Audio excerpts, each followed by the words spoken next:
Section 321 CrPC ఇప్పుడు వచ్చేసరికి withdrawal of prosecution అంటే ఆల్రెడీ పెండింగ్ ఉన్న కేసుల్ని విత్డ్రా చేసుకోవడానికి ఎప్పుడు చేసుకోవచ్చు అనేది. ఇది మీరు అందరికీ తెలుసు. ప్రాసిక్యూటర్, పబ్లిక్ ప్రాసిక్యూటర్ కానీ ఏబీపీ కానీ with the consent of the court withdraw చేసుకోవచ్చు అనేది 321 చెప్తోంది.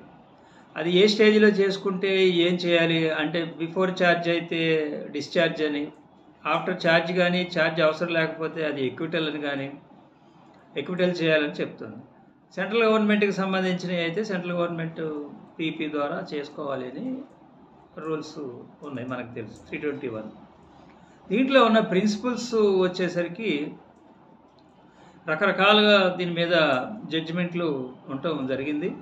కర్ణాటక హైకోర్టు అయితే పబ్లిక్ ప్రాసిక్యూటర్కి తో పాటు కోర్టు యొక్క పర్మిషన్ అనేది కూడా కంపల్సరీ. ఒకటి పబ్లిక్ ప్రాసిక్యూటర్ చెప్పాడని చెప్పి చేయటం కాదు, court must exercise its power అని చెప్పడం జరిగింది. ఆంధ్రప్రదేశ్ హైకోర్టు అయితే గవర్నమెంట్ చెప్పిందని పబ్లిక్ ప్రాసిక్యూటర్ చేయకూడదు, public prosecutor has to formulate his own opinion అని చెప్పింది.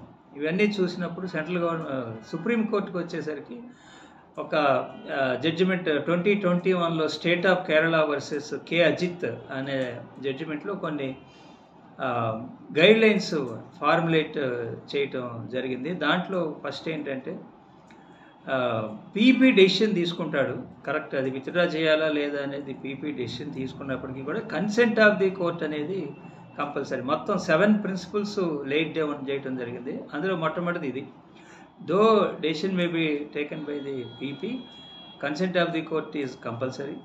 నెంబర్ 2 వచ్చేసరికి పీపీ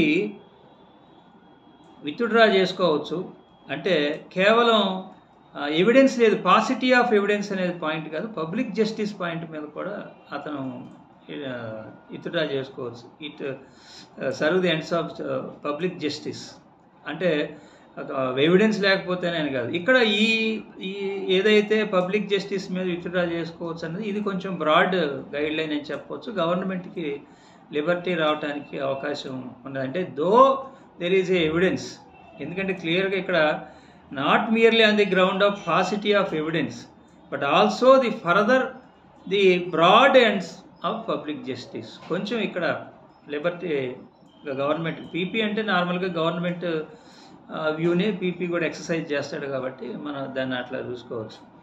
అలాగే గవర్నమెంట్ చెప్తేనే కాదు అంటే రూల్ ప్రకారం రూలు అలా ఉంటుంది, గవర్నమెంట్ చెప్పినందుకే కాదు, PP has to formulate his own opinion అని చెప్పి 3వ ప్రిన్సిపల్ చెప్పడం జరుగుతుంది.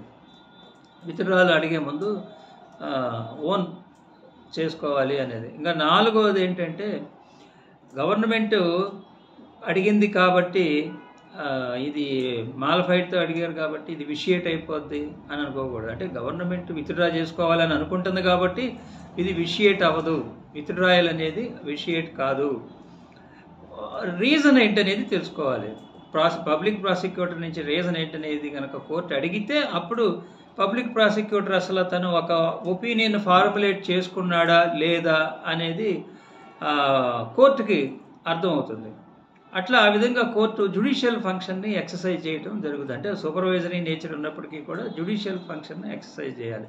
ఈ జ్యుడిషియల్ ఫంక్షన్ ఎక్సర్సైజ్ చేసేటప్పుడు 5 పారామీటర్స్ కోర్టు ఏమి సాటిస్ఫై అవ్వాలి అనేది కూడా ఈ కేసులో చెప్పడం జరిగింది. కోర్టు సాటిస్ఫై అవ్వాలంటే 5 విషయాలు చెప్పారు. ఒకటి ఏంటంటే ఇతను పీపీ ఇంప్రాపర్గా ఎక్సర్సైజ్ చేయట్లేదు,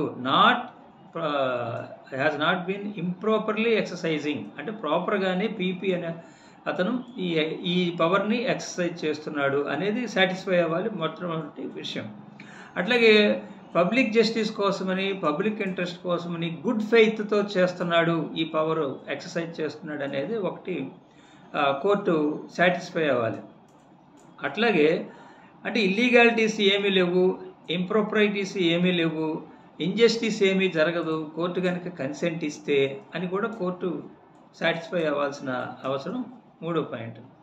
అట్లాగే ఇది అడ్మినిస్ట్రేషన్ ఆఫ్ జస్టిస్కి సబ్సర్వ్ అవుతుంది అంటే కోర్టు కన్సెంట్ ఇవ్వడం ద్వారా అడ్మినిస్ట్రేషన్ ఆఫ్ జస్టిస్కి సూట్ అవుతుందండి. అయితే అడ్మినిస్ట్రేషన్ ఆఫ్ జస్టిస్ అంటే ఎప్పుడు వస్తుంది, దానికి ఏం పరిశీలిస్తే అడ్మినిస్ట్రేషన్ ఆఫ్ జస్టిస్కి అనుకూలంగానే ఉంది, ఇది ఉపయోగకరంగా ఉంది అన్నారంటే మళ్ళీ నెక్స్ట్ 6th పాయింట్లో అది చెప్తారు. అంటే nature and gravity of the offence, public justice, వీటన్నిటిని పరిశీలించిన తర్వాత, ఎవిడెన్స్ ఇవన్నీ చూసిన తర్వాత, పబ్లిక్ ఫండ్స్లో నుంచి ఇన్వాల్వ్ అయి ఉన్న పబ్లిక్ జస్టిస్కి సంబంధించిన ఇవన్నీ కూడా పరిశీలించి అప్పుడు ఇది అడ్మినిస్ట్రేషన్ ఆఫ్ జస్టిస్ అవుతుందా లేదా అనేది కోర్టు పరిశీలనలోకి రావాలి.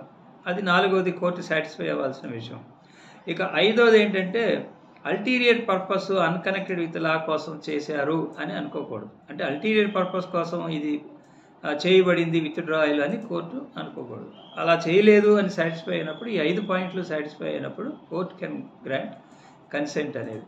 ఇక 7th పాయింట్ ఏమంటుందంటే supreme court revisional court, trial court రెండు కనుక కాంకరెంట్ ఫైండింగ్స్ ఇచ్చి విత్డ్రా చేయొచ్చనో విత్డ్రా చేయకూడదనో, సో దానికి రిఫ్యూజలో పర్మిషన్ ఇవ్వటమో జరిగితే దాని మీద ఆర్టికల్ 136 ఉపయోగించి సుప్రీంకోర్టు స్పెషల్ లీవ్ పిటిషన్ కింద కాంకరెంట్ ఫైండింగ్స్ని డిస్టర్బ్ చేయకూడదు. అన్లెస్ కింద 2 కోర్టులు కూడా కరెక్ట్ ప్రిన్సిపల్స్ అప్లై చేయలేదు అని అనుకున్నప్పుడు మాత్రమే 136 ఎక్సైజ్ చేయాల్సిందే తప్ప మిగతా అప్పుడు కాదు అనేది కోర్టు 7th ప్రిన్సిపల్ కింద ఈ state of Kerala versus K Ajit కేసులో లేట్ డౌన్ చేయడం జరిగింది. సో ఆ విధంగా 321 అనేది ఆల్రెడీ పెట్టబడి ఉన్న కేసుల నుంచి విత్డ్రా చేసుకోవాలని గవర్నమెంట్ ప్రాసిక్యూషన్ అనుకున్నప్పుడు దానికి ఇది ఒక enabling provision subject to all these conditions.